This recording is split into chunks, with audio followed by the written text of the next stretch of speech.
What's going on, guys, and welcome back to another video. So things are actually getting much worse, and today we're going to address inflation, we're going to talk about food shortages, and we're also going to address our recession fears. Now, here's what I can tell you. Things were already looking bad. Okay, this was before Russia invaded Ukraine. Then we saw Russia invade Ukraine, and things got much worse, and progressively worse. Well, here's what I can tell you. According to Biden's National Economic Council, Brian Deese, he said today, and I quote, "We are facing a lot of uncertainty. We are facing rocky waters right now." Now, this statement from Biden's administration, this isn't the news that we are wanting to hear at this time, because rocky waters does not signify that the Biden administration has a handle on things. It doesn't signify that we're going to be out of this very soon. And according to White House Press Secretary Jen Psaki, she said today, and I quote, "We expect March CPI headline inflation to be extraordinarily elevated due to Putin's price hike." Now, currently we have year-over-year inflation at 7.9%. Bloomberg is expecting we're going to see 8.4% tomorrow. Now, here's what I want to say. When it comes to that 8.4% inflation reading, now this is going to be the headline number.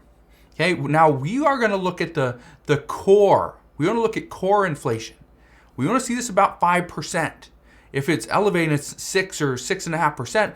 That's when we are going to be somewhat worried. Okay, but here's what I want to say. And this is extremely important. Many economists currently believe that this month's CPI reading is going to be the highest reading that we're going to have. That's good news. Even though things are progressively getting worse, that is good news. And I say this is good news because if we see the CPI report come back and the reading is 8.4, 8.5%, but next month we see it come back down to 8, and maybe next month down to 7.6, and it just keeps dropping, that's good news. That's what we want. Okay, but again, we have to get there. The problem is that millions and millions of Americans do not have the financial ability, the savings. They don't have this to fall back on. And that's what's causing many of these issues to compound at this time. Because think about it. Let's say food prices increase, but yet you're struggling to pay your rent, your medication, your utility bills, and your car payment. But food prices just keep going up, up, and up. What do you do there? Well, you have to pay for them. Now, while we're talking about food prices, let's talk about food shortages. Okay? Because what we are hearing is that when we are, and again, there's a lot of countries out there that are struggling, that people are going hungry because they don't have the food that they need.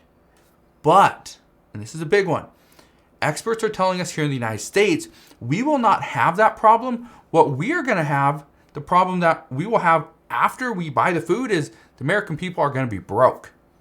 But again, this comes back down to how our consumers are actually spending their money. And this is something that we're going to look for on Wednesday when JP Morgan releases their statement. Okay? When they release their earnings, we're going to know how much are the American people actually spending. But here's what I can tell you. Consumers see the fastest increases coming from rent, and it's expected to be 10.2%. This and rent actually and shelter actually accounts for 1/3 of the CPI report. Now, medical care, food, gasoline, those are expected to jump about 9.6%. Okay, so a little bit down from shelter, but again, it's still really elevated. But this is where a lot of people are worried: is how are consumers going to be spending their money? Well, here's what I can tell you. When it comes to food, we are seeing prices increase as supply drops even further. Now, processed foods, they are seeing steep declines. Chicken and turkey, we have seen a substantial drop in stock as well due to the recent bird flu out of Iowa and other states over on the East Coast. But here's the other issue. Even farmers are saying that they are expecting their crops to take a hit due to the rising prices of fertilizer and the rising prices of machinery parts. Guess what? Both of those things are needed. Let's say you want to go and grow some crops. Well, you need fertilizer. Fertilizer actually increases crop yields by about 45%. Without it, you're going to see less produce. You're going to see a lot less. And that's something that farmers do not want to deal with. Farmers all across the United States are actually saying that because of the increased cost, they're actually going to buy roughly 25% less fertilizer this year and hope that it doesn't impact their crop yields as much. Now, that's a little bit of a gamble, somewhat risky, and if it works, it pays off. If it doesn't work, it's going to hurt the American consumers even more. We're going to have to pay even more for the products that there is at the grocery store. But at the same time, the prices are going to be elevated and we're going to be in short supply. Now, what you need to keep in mind when it actually comes to food shortages from farmers is that fertilizer is in short supply because a lot of fertilizer does come from Russia and does come from Belarus. The issue there is both of those countries are not going to be shipping their fertilizer to unfriendly nations. It's not coming to the United States. Definitely not. We also know that farming laborers are in extremely short supply. And we've been hearing this for the past 2 years is there's millions and millions of open positions, but nobody's willing to take them. There's a reason. There's a reason.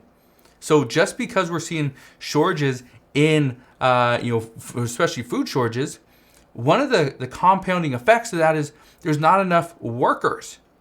There's not enough workers, not enough people to pick the fruit or the crops. There's not enough people to go and do maintenance on the machinery, right? You'll get stuff ready for shipment. And as a result of all this, crops are going to be in shorter supply very soon. Not short supply. We're already in short supply.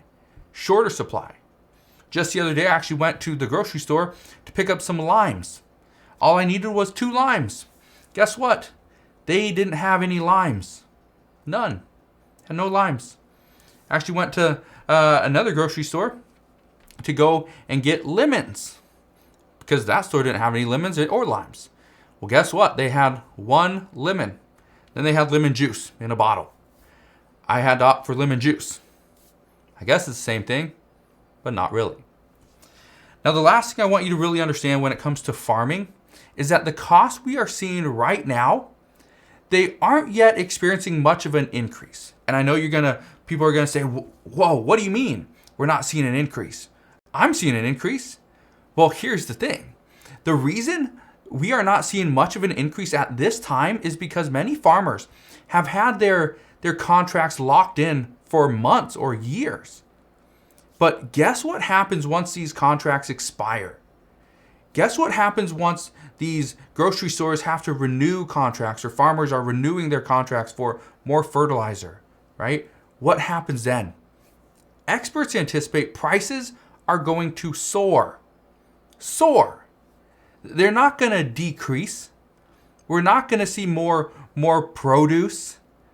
We're going to see prices increase. That's what they're expecting. So again, it's causing a lot of issues, causing a lot of people to worry. But again, those are just parts of what the American people are worried about. One of the things that the American voters are worried about, inflation, shortages, a little bit of COVID, but the next one, a big one, is a recession. So what are the chances we go into a recession? Well, I want to address this, but just keep in mind that these are projections. Nobody really knows. And by the time we figure out we're in a recession, well, chances are it's going to be a little bit too late. But what are the chances we go into a recession? According to multiple economists, they believe we're probably between a 30 to 40% chance of heading into a recession. Now, that would be in 2022. The expectation right now is if we go into a recession, it will not be in 2022. Chances are it would be next year in 2023. Chances are in either the first or second quarter. So again, we are still about a year away. But we could see the effects. We could see the issues start to compound now. And that's what I want you to be really aware of. And I've been talking about this. I've been trying to give you guys warnings because it's urgent. You need to understand this. Things are getting worse. Inflation is expected to go up, but eventually it's going to come back down. Food shortages are expected to get worse before they get better. And our recession fears, well, you know that. You know where we're at.